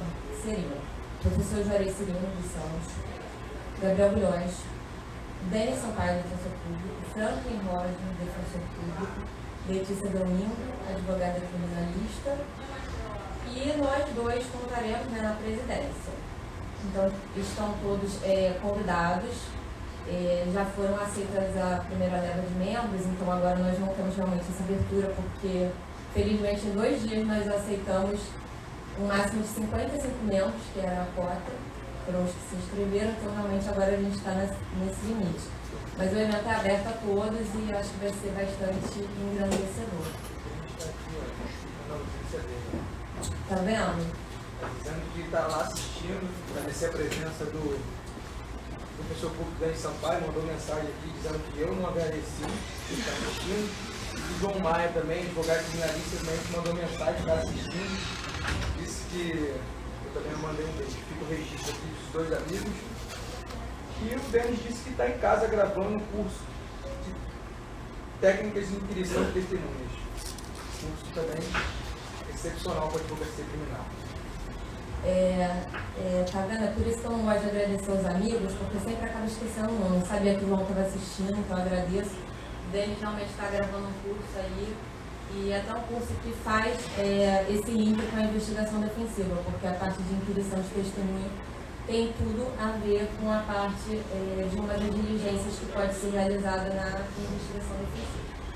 Então, voltando às comissões, com relação a essa ausência de normatização da investigação defensiva, no sentido de balizas que estabeleçam como ser feitas, o Gabriel, ele, pela comissão, ele propôs que nós fizéssemos um código deontológico, que servirá como um manual de boas práticas, assim, pela advocacia, como um todo, não só criminal, mas claro que de caráter facultativo. Vai de acordo com cada advogado, né? Ver o que vai se adequar a cada caso, não é imperativo, até porque isso não é lei, não tem essa força normativa, mas pelo menos para a gente poder padronizar um pouco, né, do que é a investigação defensiva e como fazer. E aí nós também convidamos o Dr. Carlos, ele é um dos autores, ele fez o capítulo de investigação corporativa, eu fiz a parte de autuação do auto de investigação defensiva, enfim. Vai ter todas as proposições e acho que vai aclarar um pouco a ideia de vocês de como realmente seguir por esse caminho da investigação defensiva. E vai ser lançado no EBAC, acredito que no dia 21 ou 22 de setembro, não me lembro agora exatamente a data, mas será lançado lá. Então, tendo em vista tudo que o Dr. Carlos falou, só para a gente se situar agora, rememorar um pouco, a investigação defensiva, ela é, na verdade, um complexo de atividades, né, que tem uma natureza investigatória e que vai ser feita pela defesa. Digo pela defesa por quê? Pode ser defesa pública ou defesa privada, pode ser um advogado, pode ser um defensor público que está fazendo. Denis, inclusive, é um defensor público que faz investigação defensiva, e o Franklin Roger é um defensor público que, inclusive, a tese de mestrado, de doutorado dele é esse aqui, investigação criminal direta pela defesa. Eu juro que eu não estou dando nada mostrando esse livro, gente. Mas é porque eu acho que para a gente poder entender, a gente tem que ir pela base. Então, as minhas bases para poder fazer a investigação defensiva foram Manual Prático de Investigação Defensiva do Gabriel Bulhões. Esse livro aqui está esgotado, vai ser a segunda tiragem, acho que em setembro. E esse aqui realmente é um manual prático de como fazer a investigação defensiva, e essa vertente aqui está sendo toda abordada no Código Deontológico. E essa do Franklin, ela é um pouco mais densa, né, como vocês podem ver, porque eu fui atrás do doutorado dele. Mas é bem interessante poder ler os dois, porque tem uma vertente da advocacia pública, uma da advocacia privada, e há algumas divergências estabelecidas entre os dois livros. Então é bem interessante ver esse contraponto para poder ter de conhecimento se enriquecer mais, né? Então, vamos lá. Considerando o início da investigação defensiva, é importante a gente frisar que a investigação defensiva ela não traduz uma atuação de polícia judiciária. Significa dizer, o advogado ele tem as atividades que são inerentes à própria investigação defensiva, mas ele não pode fazer tudo que está previsto no inquérito que um policial pode fazer ou um membro do Ministério Público pode fazer. Como, por exemplo, uma quebra de sigilo bancário. A gente não pode fazer isso. Há limites legais para isso. Então, esse é um ponto importante que a gente tem que lembrar. O inquérito defensivo, ele pode até servir também como uma contribuição dentro da investigação, seja pelo Ministério Público, seja pelo delegado, mas aí deveria ter um aceite, né, de que isso fosse feito em conjunto, que é mais raro hoje em dia, porque há realmente essa disparidade entre a acusação e a defesa. Mas há essa possibilidade. Não havendo, ele segue concomitantemente àquele processo que ele está vinculado. Que pode ser uma investigação, pode ser um processo, pode ser um recurso. E aí ele vai ser utilizado, mas em apartado feito exclusivamente pelo advogado, sem essa participação da acusação. Então, do início, investigação defensiva, quando que ela pode ser feita? Ela pode ser feita preventivamente, ou seja, antes de qualquer formalização, de qualquer ato que chegue no seu cliente. Importante frisar isso porque muitas vezes já aconteceu lá no escritório, e muitos amigos hoje me falaram. Há um exemplo, uma reportagem de que o seu cliente estaria lavando dinheiro através de uma empresa tal. Mas ele não foi intimado para depor.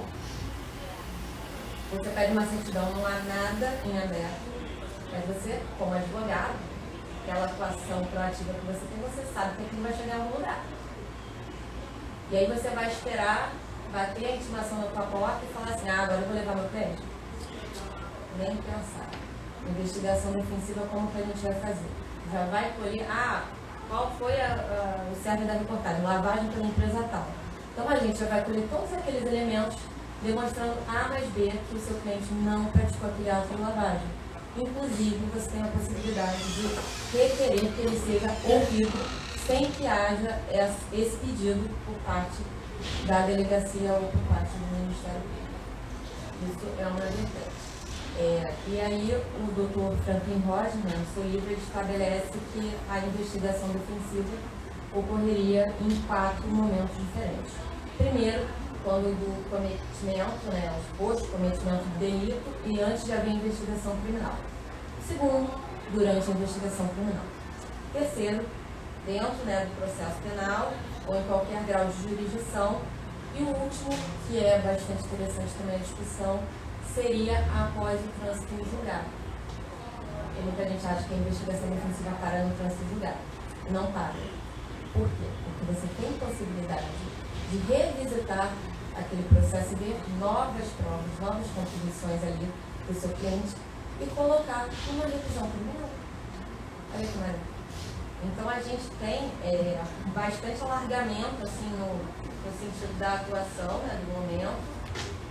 E isso é bem interessante da gente saber já de início, para a gente saber quando que a gente pode praticar um ato de investigação defensiva. A segunda questão que eu acho bem interessante e aí é justamente uma divergência que há do Gabriel Durante e do Franklin Roger, é sobre a investigação defensiva em si.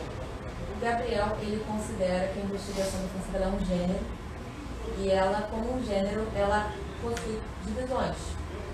E aí poderiam ser divisões da investigação defensiva estricto sensu, que é o próprio ato, né, da instrumentalização do direito de defesa e da produção probatória, a investigação defensiva que seria feita em favor das vítimas, a investigação defensiva no âmbito corporativo, na investigação interna, e por último a colaboracional, que seria no âmbito da justiça negocial. Essa é uma vertente que ele faz, e ele faz essa divisão quadripartite. E o Franklin Roger, por outro lado, ele considera a investigação defensiva como um todo, né, como uma investigação mesmo, e ele acha que, pelo que ele diz, né, seriam divididas, na verdade, em duas. E ele usa o termo inquérito defensivo e inquérito auxiliar. Inquérito defensivo serviria para os interesses do sujeito ativo. Indiciado, investigado, denunciado, recorrido e por aí. E o inquérito auxiliar para a vítima, querelante, assistente de oposição, ou seja, para o sujeito passivo. Eu acho interessante para a gente poder, né, saber para quem servirá também a investigação defensiva. E aí, em síntese, e literalmente o meu tópico aqui é em síntese, como se faz uma investigação defensiva, porque eu não tenho como colocar para vocês 2 anos de estudo em alguns minutos, mas eu vou tentar de uma maneira assim, bem prática poder mostrar para vocês. E obviamente eu vou me colocar à disposição para depois a gente poder discutir nas redes sociais, enfim, os contatos que vocês quiserem. A investigação defensiva, pelo modelo que nós estamos analisando, fazendo pelo Código Deontológico, pelo que é preceituado aqui também pelos próprios autores, ela teria alguns elementos essenciais, né, o Gabriel até coloca como obrigatórios, no sentido de poder formar o corpo da investigação defensiva. Seria autuar uma investigação defensiva. Pensem em um inquérito, uma autuação de inquérito. Uma investigação defensiva também é autuada. Ela tem um documento e ela tem anexo. Isso seria um auto de investigação defensiva, um AID. E o AID é composto por capa, portaria, relatório de diligências ou relatório parcial e relatório final. Esses elementos são essenciais para quem está fazendo, para quem está lendo e para a compreensão como um todo da investigação defensiva. Então, a capa. Elementos básicos. Nome do constituinte, nome completo, área da advocacia, escritório, endereço completo,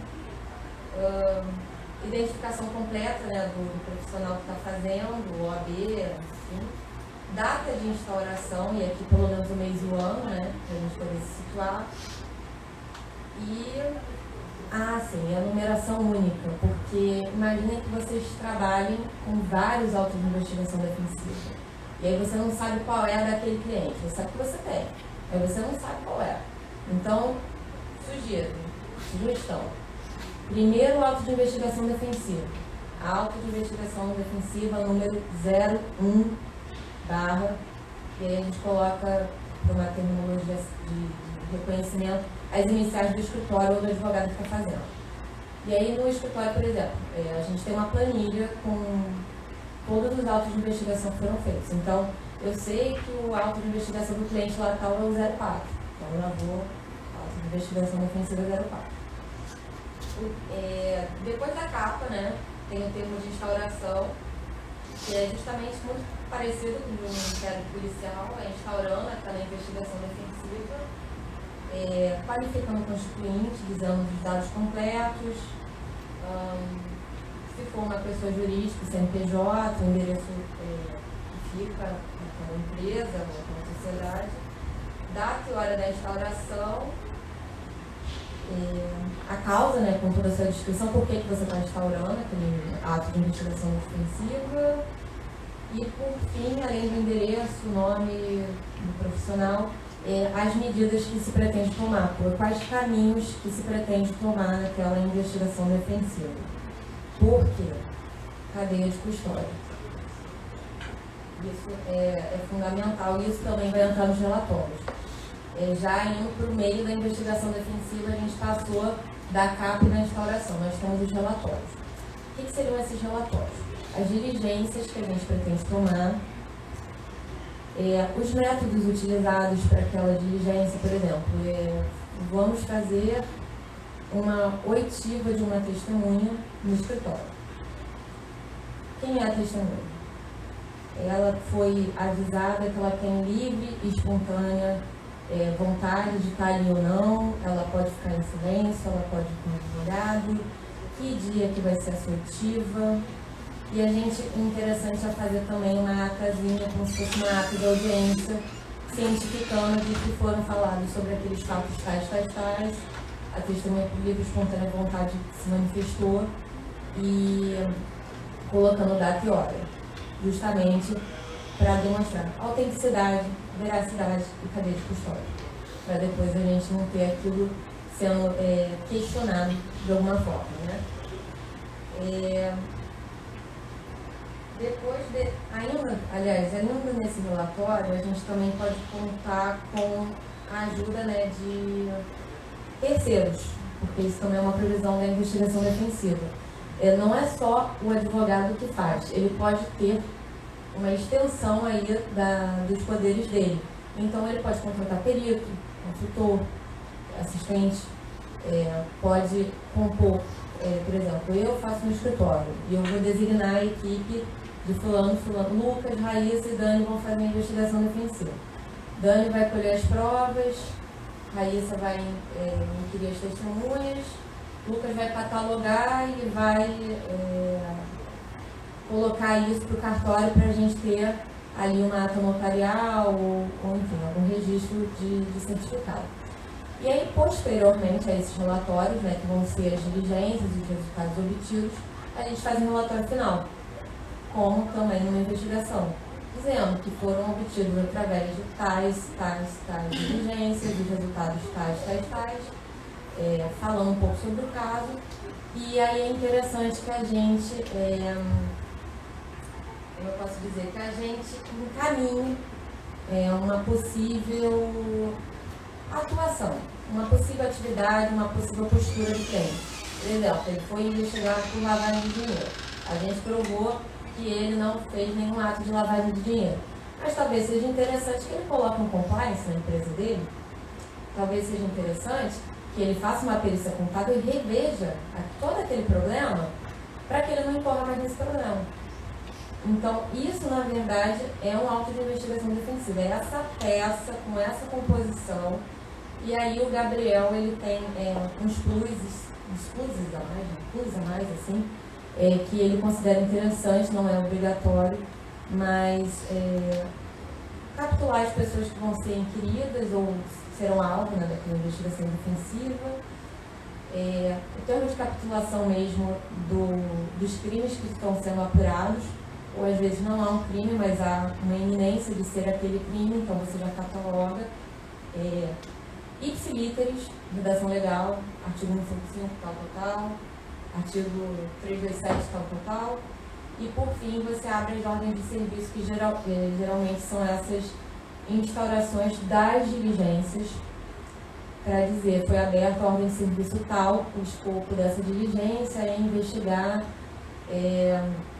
dentro da empresa, nos documentos contábeis, se há alguma irregularidade. Ordem de serviço aberta, depois o resultado vem, anexos feitos. E é basicamente assim, de uma forma muito rápida, eu espero que vocês estejam entendendo como se faz uma investigação defensiva. E é muito importante, sim, a gente ter essa atuação. Eu acho que a gente tem atuado de uma forma muito acuada, a acusação tem prevalecido muito, tem se crescido muito, tem feito as coisas mais absurdas possíveis a ponto de promover uma denúncia com base em uma reportagem e querer que a pessoa seja acusada por aquilo, desde zero. Então, a advocacia ela tem que ter sim essa postura proativa. A gente não está aqui para fazer favor para ninguém. A gente está aqui ocupando o nosso espaço, pleiteando o direito do nosso cliente, pleiteando o nosso direito. E aí, com essa possibilidade de balizamento da investigação defensiva, a gente vai conseguir um padrão para poder dizer, olha, vai ser feito dessa forma e nós queremos que seja feito dessa forma. Claro, pode se discutir, mas a OAB tem que estar com a gente nesse sentido, a OAB não pode fechar os olhos. A Abracrim já está tendo essa iniciativa e a própria Defensoria Pública, o Denis e o Franklin estão pleiteando também. Claro que de uma forma diferente, porque o defensor público não tem as mesmas funções que o advogado, ele não pode fazer um processo, atuar no processo exatamente da mesma forma que o advogado, mas também são as balizas próximas. E eu acho que promovendo assim, eventos como a gente está promovendo aqui agora, conversando, pensando, difundindo a ideia, a gente vai se fortalecendo e a gente vai brigando cada vez mais pelo nosso espaço. Então, eu espero também não ter me alongado muito, porque foi um pouco didático aqui, um pouco explanacionista, né? Mas espero ter contribuído, espero que vocês tenham entendido um pouco. Qualquer dúvida, eu me coloco à disposição. Meu Instagram é Michele Aguiar Advogada, meus olhos. O Instagram da Comissão de Investigação Defensiva e Investigação Defensiva OAB-RJ. Vocês podem nos acionar por lá, quiserem meu telefone, meu WhatsApp, meu e-mail, mandar uma carta, bater lá no escritório. Fiquem bem à vontade. E eu agradeço mais uma vez a oportunidade a todos que nos assistiram, a todos que estão assistindo online. E é isso. Obrigada.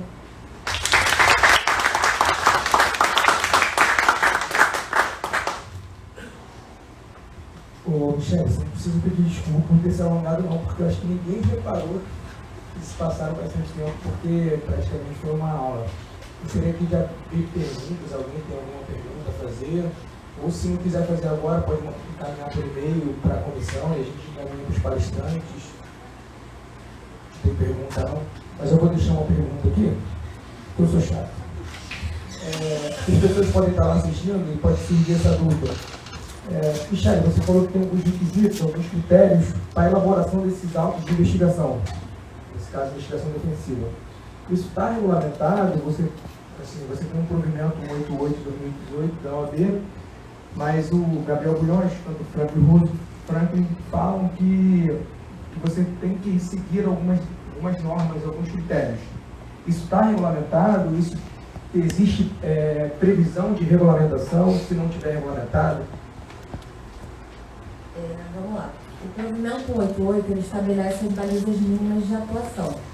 Até onde a gente pode ir, quais são os limites legais dentro da advocacia da investigação defensiva. Mas tudo isso que eu falei aqui, portaria, capa, toda essa forma mesmo, documental, isso eu extraí 2 livros. Eu fiz também o curso de investigação defensiva com o Gabriel durante alguns meses online. E a gente está trazendo esse formato para o código deontológico. Então, o código deontológico ele vai ter as proposições de dentro, que são balizas mínimas, quando da autuação da investigação defensiva, fazer a instauração. Como que vai ser a instauração? Exatamente dessa forma que eu falei para vocês. Vai ter um nome, vai ter sobrenome, a data, tudo isso aqui, eu inventei, né? Eu tirei de algum lugar. Então, esse apanhado, inclusive o Franklin é um dos autores também do Código Deontológico, foram cerca de 20 autores que compuseram esse código. Então, nós temos autores, além de dentro do país, vários estados, nós temos de fora do país. Então, nós temos essa vertente de várias áreas e esse estabelecimento das balizas está dentro do código. Mas é o que eu estou dizendo, é uma forma, um formato que nós criamos com base em tudo que foi estudado, inclusive mais o Gabriel, porque ele que me ajudou com essa parte, eu ajudei ele, melhor dizendo, e é facultado, justamente para a gente poder seguir um padrão, mas não é um imperativo porque não é normatizado, não tem essa regulamentação. Por isso, da necessidade. Da OAB, fazer inclusive também projeto de lei até a lei sair, a gente conseguiu incluir isso no Código de Processo Penal, né? Inclusive, está sendo discutida a retirada da investigação defensiva do Código de Processo Penal e nós estamos batalhando, Gabriel ali à frente, para manter essa alteração. Assim como retiraram o juiz de garantias. Até hoje, ninguém sabe. Tudo que. Por isso que nós, tudo que é pró-defesa. Por isso da importância dessa palestra. Tudo que foi o que eles trouxeram aqui são que não há nenhuma norma regulamentadora. Nenhuma norma regulamentadora, muito pelo contrário. Está proposto no Código, está no projeto de lei de 2010 e ainda querem retirar. Então, vocês têm que ter conhecimento para a gente poder fazer força, e ano de eleição, deputado federal, para a gente poder fazer força e manter. Para assim a gente ter um pouco de paridade entre a defesa e a acusação. Porque nós estamos no mesmo grau, nós somos partes, como as pessoas esquecem. E até, inclusive, até pela logística das salas de audiência, o promotor sentando no grau mais alto ao lado do juiz, tem gente que está fazendo prática jurídica, sou professor de prática jurídica, que pergunta, pô, mas o Ministério Público é parte? Mas por que ele sempre é diferente? Então, essa é a força que a advocacia precisa.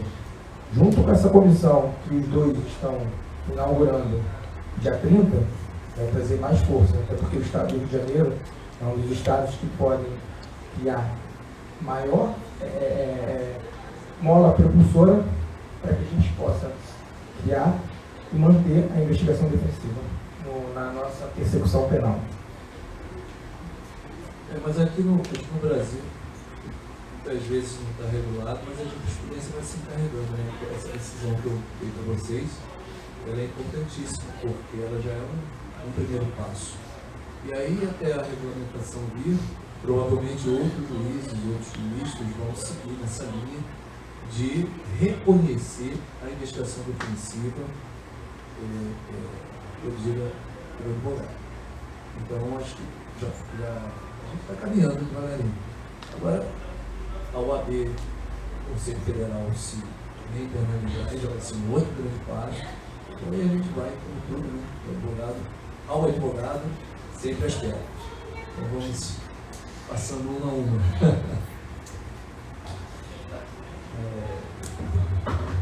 Gostaria de agradecer a contribuição dos palestrantes. Eu acho que todo mundo vai sair daqui com um pensamento voltado ao que foi ministrado aqui.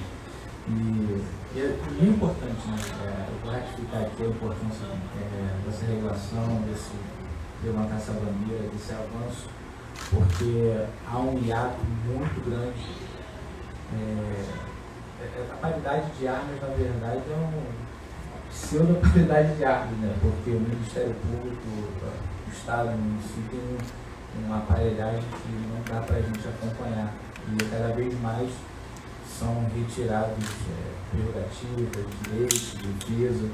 Então, isso vem para contribuir e espero muito sucesso na comissão, vocês, e que isso venha a alcançar outras seccionais, enfim, se torne algo que seja levantado de forma relevante a ponto de ser discutido de forma nacional e que venha a contribuir ainda mais com o exercício da advocacia criminal, porque é difícil, bastante difícil, mas a gente não pode retroceder, a gente tem que avançar e é uma luta muito grande. Então, obrigado pela contribuição de vocês.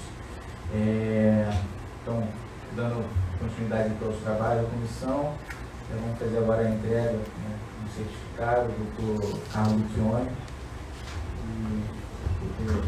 Francisco Cordeiro.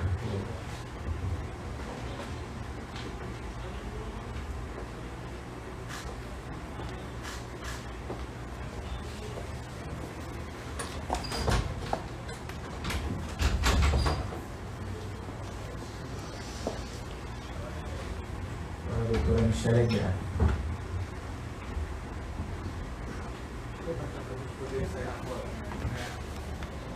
Tira essa cadeira aqui, né?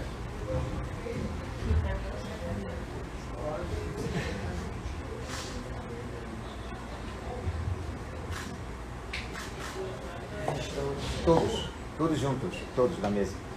Vamos.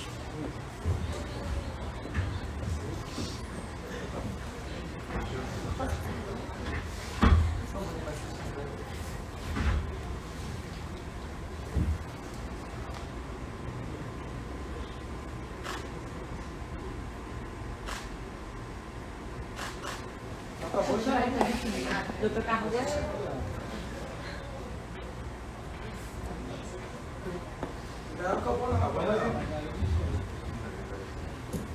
Vamos fazer entrega da portaria de nomeação da doutora Daniele de Oliveira Soares como membro da nossa comissão. Eu gostaria que o doutor Márcio Cavalcante, que é o advogado ao qual a doutora Daniele tem a oportunidade de hoje estar trabalhando, fazer essa entrega.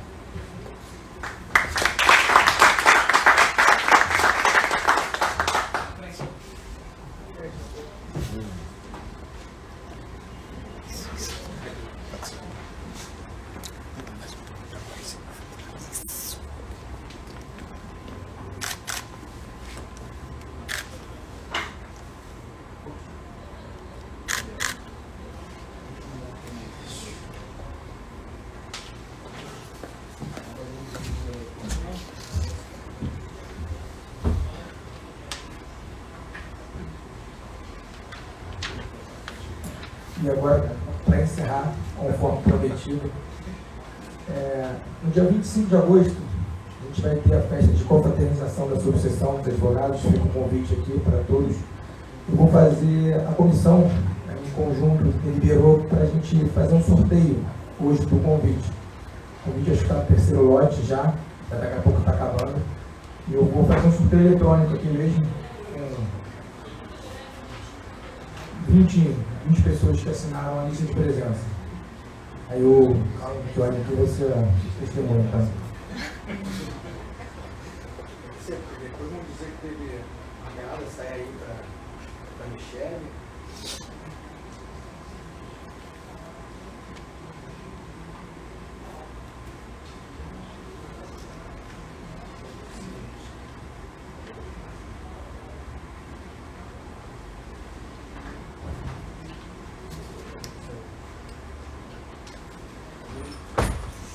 Número 6, Glória Silva. Aí, ó, a senhora ganhou o convite para a festa.